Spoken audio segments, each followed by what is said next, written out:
Okay, got it. Good morning, everyone. This is Jondi Whitis, and I am a member of the ASAP Humanitarian Committee. And today it is my great pleasure and privilege to welcome one of the people in the world doing fantastic work in the area of humanitarian outreach.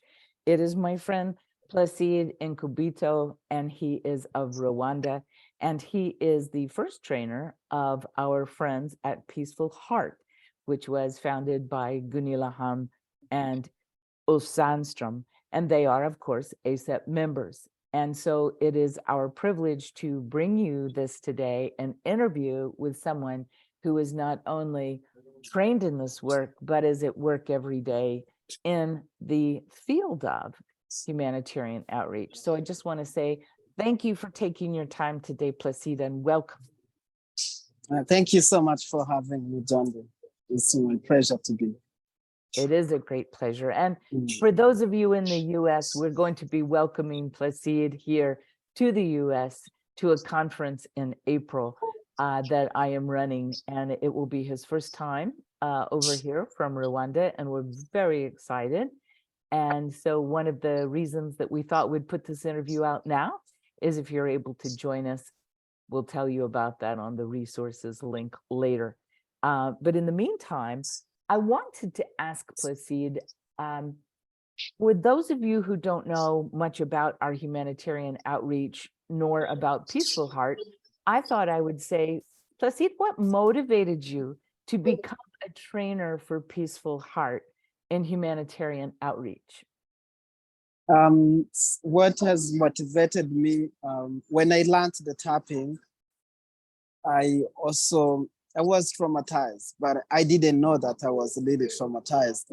Since one day I attended the training where they were mentioning the symptoms of stress and trauma, was organized by a friend. So out of 30, I had 28.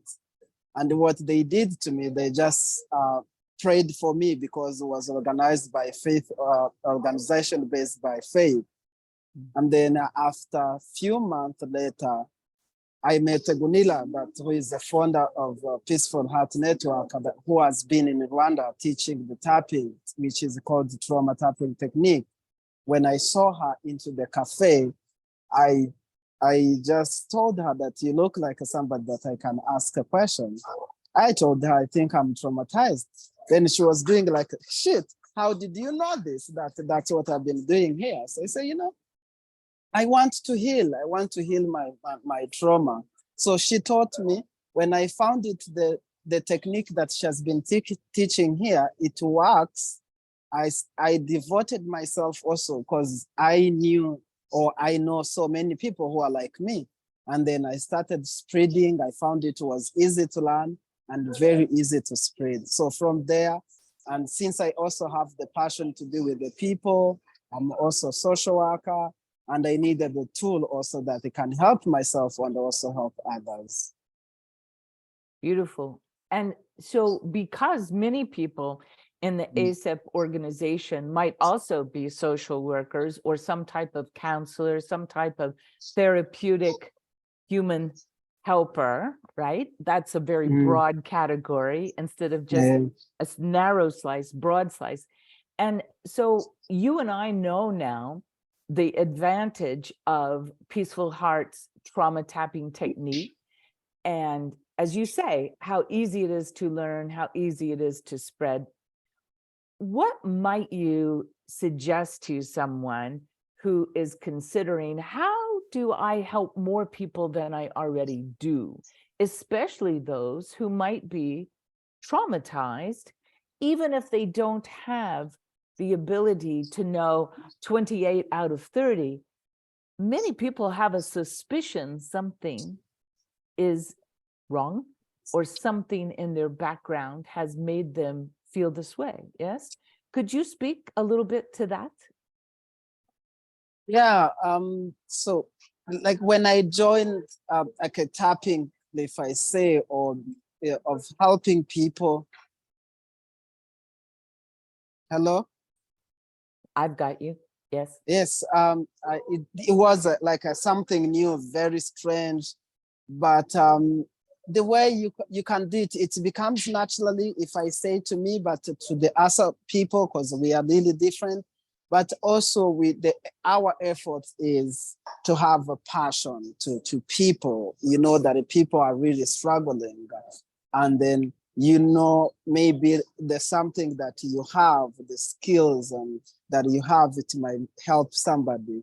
Also goes with building relationship. And also I've been using the network of the other people. I know somebody who has an influence to the certain community, to the school, maybe to the church, and that the other people also can listen to. When you share with them the idea, the something that you have, that you believe in it, that how it works. We have also testimony. We hear what people say that, oh, I have tried this, now it is really working. Putting together those energy and those testimony and those feedbacks, it has been really a key to help me to share with what I have learned and what also that I've been using personally. I think I am on the same page with that. I'm going to check back that if you have a passion for helping people, for establishing relationships and networks of relationships, that what we're doing is coming from a place of personal legitimacy. We have seen how this feels. We have seen how this works. We have seen the evidence of others that have tried and applied this work and how they have benefited. Am I on the right track? Yes, yes. Very good. And because it is so simple on the one side, but people are not, what kinds of challenges do you routinely encounter when trying to help people? I think it's a good idea to talk about that. Yeah, it is. And thank you so much for asking that. The routine and the challenge that people that we met, it looks strange and very simple to ignore, especially men, and in Africa. I mean, they so many people tend to despise this very simple technique. And it's like, it's really that things can work. And also people are very strong belief, maybe in Christianity. Like, for example, in the prison where I've been teaching the staffing or this work in the prison, they say, okay, you are bringing something that is maybe demonic, it's not religious because it's out of religion. And even if we have pastors who are doing this, but people are still resisting to embrace it very and very easy. And also the other is sometimes you reach to the places and then they say, okay, people have so much trauma, I mean, to the extent of learning something new. It's not easy. It's not common to so many people. I mean, like being suspicious. Sometimes you get there, and also the other challenge when the trauma is such too much. There is the places that are been going. When you start even talking about it, people start crying. And that such kind of huge atmosphere, it's also comes back to me, and I say, okay, what should I say then? Then, since I have this tool, maybe we start doing the exercise. The end of the day, you find people are starting being open to share, like people share what they are feeling. It's common routine that people have, not really easy to share what they have been going through, or even to share what has happened to them after maybe the training. I think that's a lot that you've said, and I don't want to ignore any of it. So I'm going to feed it back, because you did mention that men typically were more difficult to get to try this. I'm going to think that you meant culturally, it does not feel natural for them to try it because it looks odd or novel. Yeah. Okay. So how do you handle this part? The fact that it looks novel. Many people use the word weird, which automatically puts people off. So I often say it looks unusual unless you're already familiar with acupuncture, which uses spots on the body to heal the body. How do you express it to a culture that, especially whose male population sees this as weird? What do you say or do to normalize that? I mean, the methodology that I use, it's just to play in a very simple way to show how the trauma or our past manifest every day in our daily life through the behaviors, like the violence, like how some men behave into their homes towards to the children. Why do you get upset easily? Why do you always feel, why do you have like anger that you don't know where it comes from? Why sometimes do you experience like your feelings has changed and you don't know why that has changed and you don't even want to know? I just bring some people back into our families, traditional, how our the father, especially in the family, he's like a lion. When he comes home, the kids, they run away, even if we didn't do anything. Oh, daddy is coming. Oh, the father is coming. Because there is this such fear or such an atmosphere that it is sometimes covering some people or some, if I say like, for example, do you know why you have a difficulty of sleeping? Do you know even why sometimes do you have a kind of constipations? And when trying to bring so much symptoms and so much, like making aware of how the trauma that can affect. And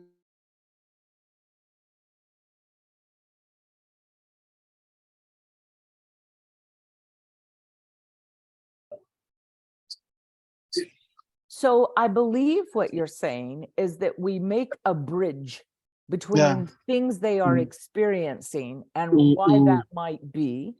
We ask good quality questions to relate this to their own life, so that it might be seen as, well, this would be useful to you if I showed you this. I see. And perhaps you also were mentioning that there is an idea which I do not understand, yet I see it here sometimes as well, where someone automatically says, well, it's not religious. And I'm thinking, but I never said it was religious. It's about physical relief.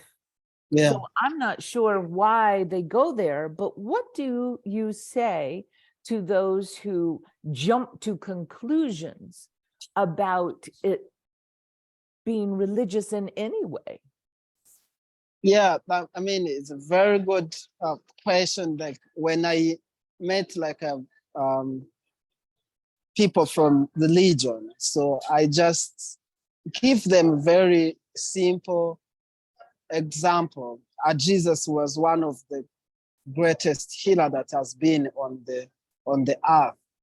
That the way he was helping people was a very easy, very simple ones.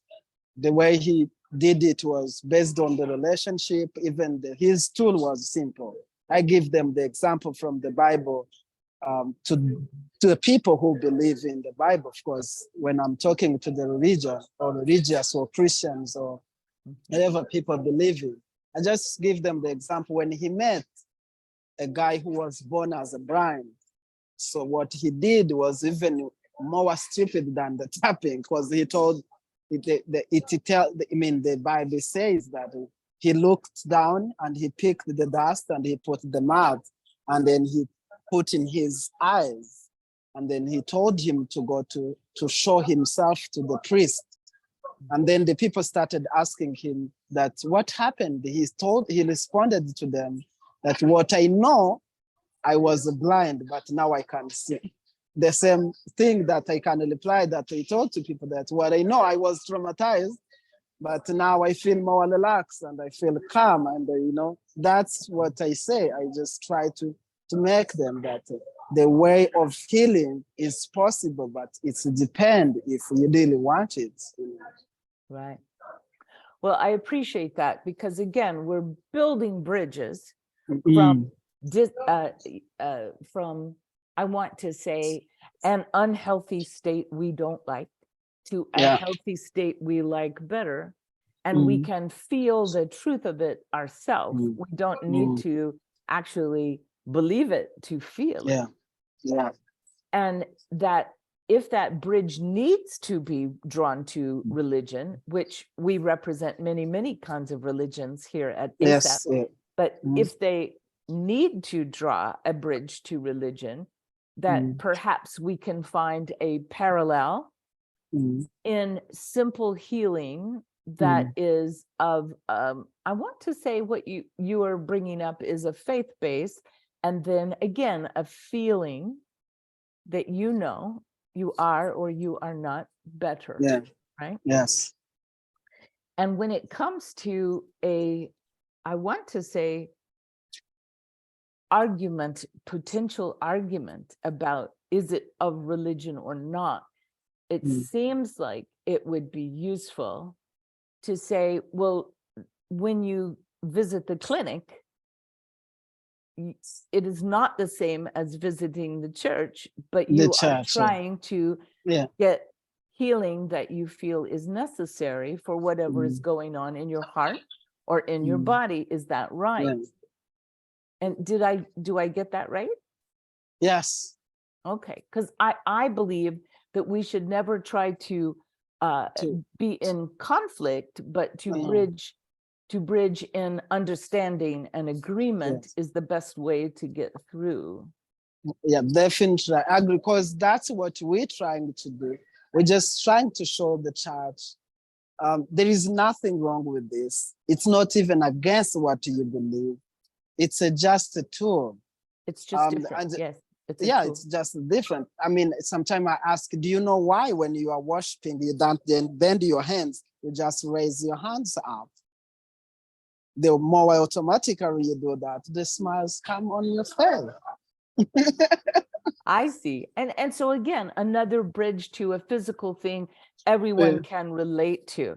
So in every environment, it's a little bit different, but I think we're talking about, we must be thinking about how to bridge to what they know and feel comfortable with and can see as true already. And also we believe that we give it generously, not forcing. It's a generous giving this to the people that we encounter every day. I like that. And I think in my own training, because I am a trainer, I would say it's an offer. Yes. It does not an agenda. It does not have strings. It does not depend on anything. It is an offer. Yes. Good. Thank you. Well, what do you think are some of the biggest lessons you learned while trying to become this wonderful trainer that you are for Peaceful Heart? What kinds of things did you notice that you learned? The number one that I learned that people, we are different so much. I didn't know that before. In the way we understand things, in the way we see things, and also culturally, since I've been going to so many places, what people value is different what I value. I learned so much to listen to the other people, to not to go to the field as an expert who has something, also to listen to them, to build the relationship. Sometimes I could go when I'm going to teach the clapping, I just sit there, I listen, and then later I just introduce what I came with. But first I learned to also to learn when also I'm sharing this. Also, another thing that also I learned was most important to me is healing is a journey. Mm. Mm. I love that. Healing is a journey. It's a journey. Even to myself, I still realize that there are some things that I went through in the past that I'm still dealing with. Like being a trainer, a person who is helping, it doesn't mean that I'm better than the other people.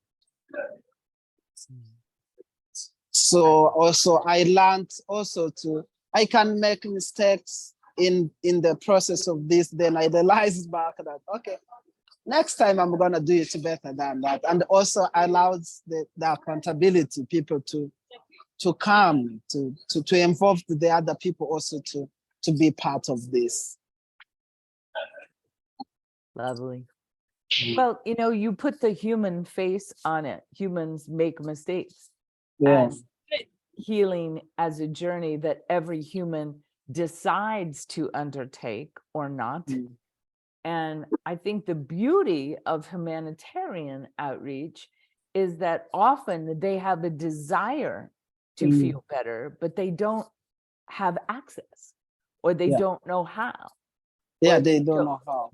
Right? And so this is what the outreach means to me, is we are going out to places where this might be the case, and we are offering to give those services, especially to places where they may not be available, until we tell them we have an offer for you, you might like to try. Yes. Right? This is something I say often. I say, many people have found this to be helpful. I'm happy to show you so you can decide for yourself. What do you say that is similar to that in your field work? Placide? Yeah, but what I say is like, I have very fantastic tool that has helped me myself, that is very useful, and also the places that I've been, they have, it has helped them. And then if you want to learn, I'm here to teach you and to learn together with you and practice together. Is very simple and is very short. So would you like to try out? Yeah, most of the places they say yes. Yes. While we're at it, one of the things we love the most about trauma tapping technique is that it's one of an area that we call emotional first aid, but is actually body first aid and emotional first aid, because they go together. Yes. And in the places where you travel, there are so many different languages. And so perhaps if someone listening does not know about how trauma tapping technique deals with so many languages, could you speak to that for a moment? Yeah, like for example, recently I was in South Sudan. So they speak Arabic. I don't have an idea about it. I was moving around and wanted to reach out to some kids. I just introduce it in terms of game. So I go with the balloon most of the time. Then when I start throwing up, then I gather them like attractive without speaking. Then we start practicing, doing the tapping. I show you. And then people use it, even if I can't get the feedback, but you see how they start smiling, and you know, the language barrier, it has taken off. Yeah. You can show it to people and they do it for themselves. Absolutely. And when we take off the language barrier, you've named one way you can attract their attention, and that they will follow just because you've attracted their attention. But there is also the idea that trauma tapping technique does not have words. Yeah. Although sometimes we might need a local who does have language skills there to tell people, hey, someone has something interesting to offer. Would you come listen? And they can interface to introduce or answer questions while you show them a technique that does not have words. That is, I think, one of the smartest things about the trauma tapping technique. Yeah, so much. Yeah, the same thing. For those that want to try this out, ACEP has many resources, which we'll put at the bottom of this video interview. But I want to say, from the human heart of someone who does this now every day, what would you tell somebody is important to know if they too want to help others feel better and recover and begin that healing journey? What would you think are the important things to let the people who would help know? So what I can tell is it's just put your shoes into their shoes. In a way, sometimes try like to be like them, understand them.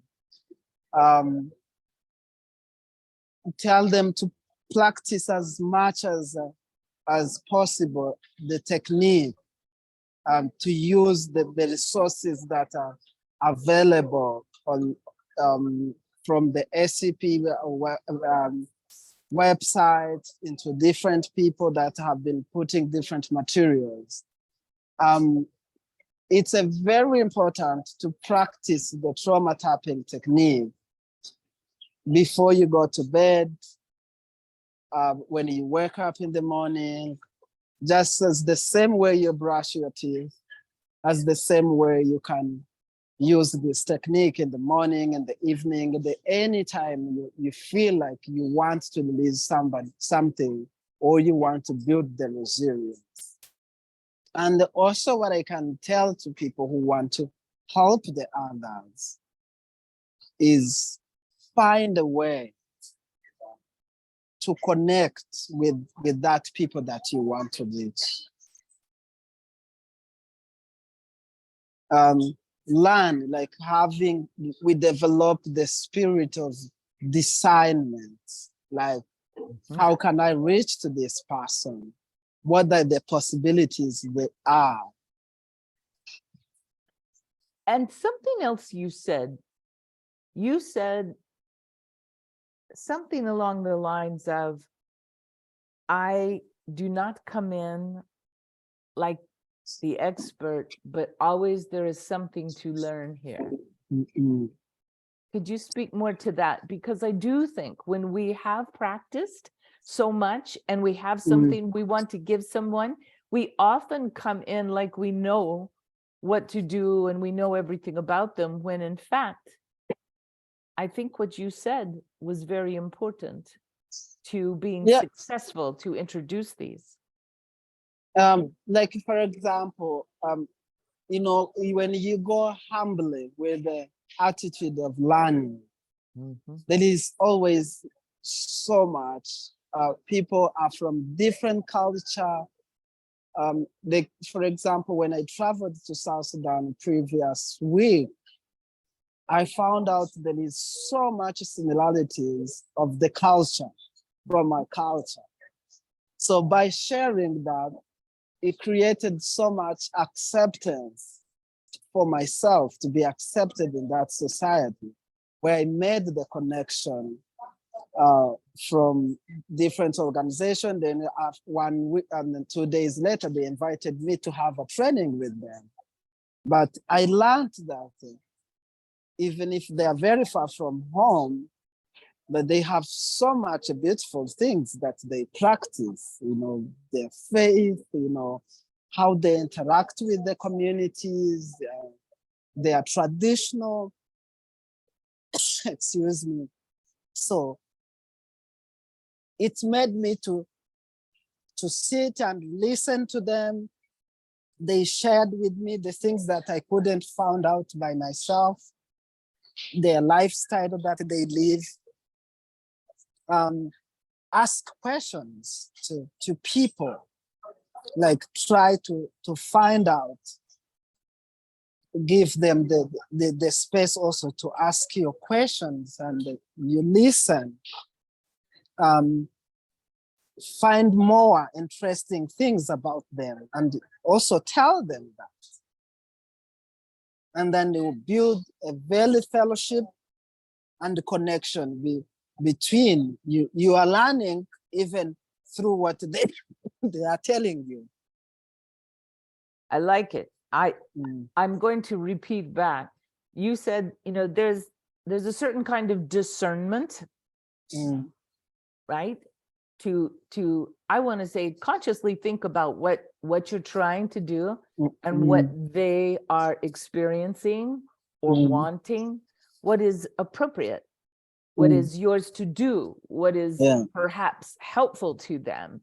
So that is all discernment, asking questions and then giving them space to actually answer so that you can learn and they can teach you.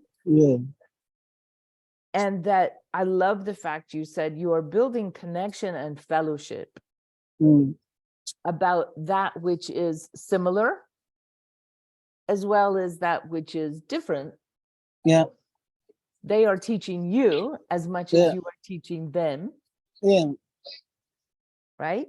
And yes, there's something that you didn't say, but occurs to me. You did say, go humbly. I love that. And the other word that was coming in my mind was, and respect. Yeah. Respect them for where they are and what they've been through and what they might or might not choose to take from your offer. Yeah. I like I mean, I can feel this in you, even if you don't say the same words, you are giving it to me. And of course, as energy workers, we do feel energy, that frequency of respect. I love that. Thank you.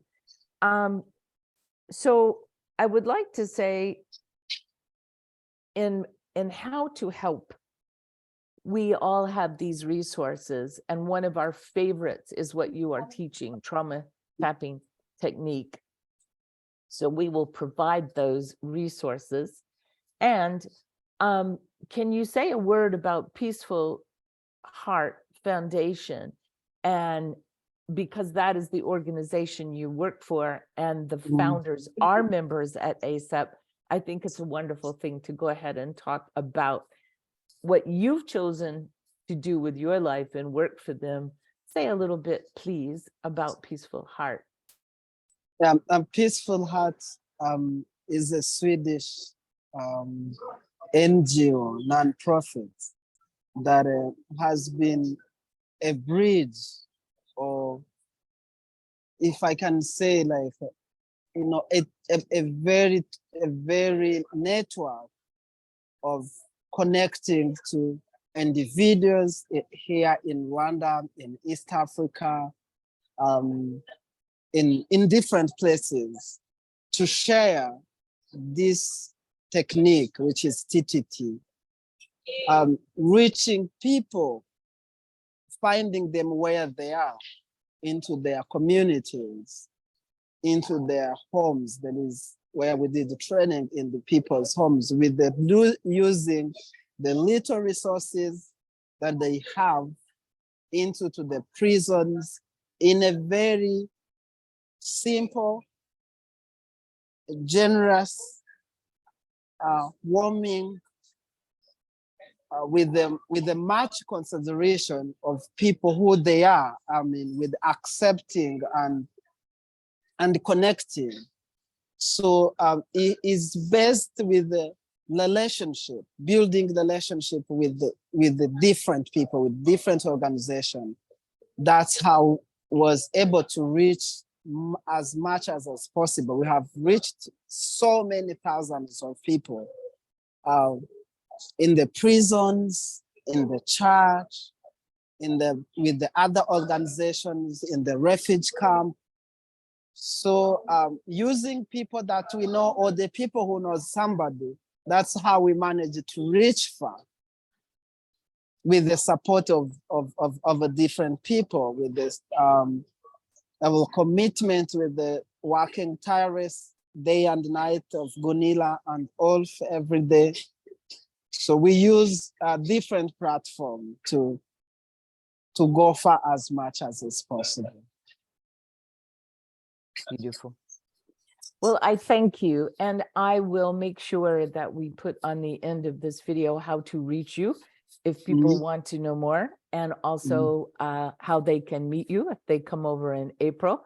But I realize this tape interview may last for a very long time, so they may miss that, but they can find you all at Peaceful Heart, and we will put those resources on. I would like to say thank you for including us in your own personal journey into becoming a humanitarian outreach professional, and how very proud I am to know you and to share this connection with you. I thank you, Placide. Thank you so much, Jondi, for having us and supporting us and being together with us in this journey. You're welcome.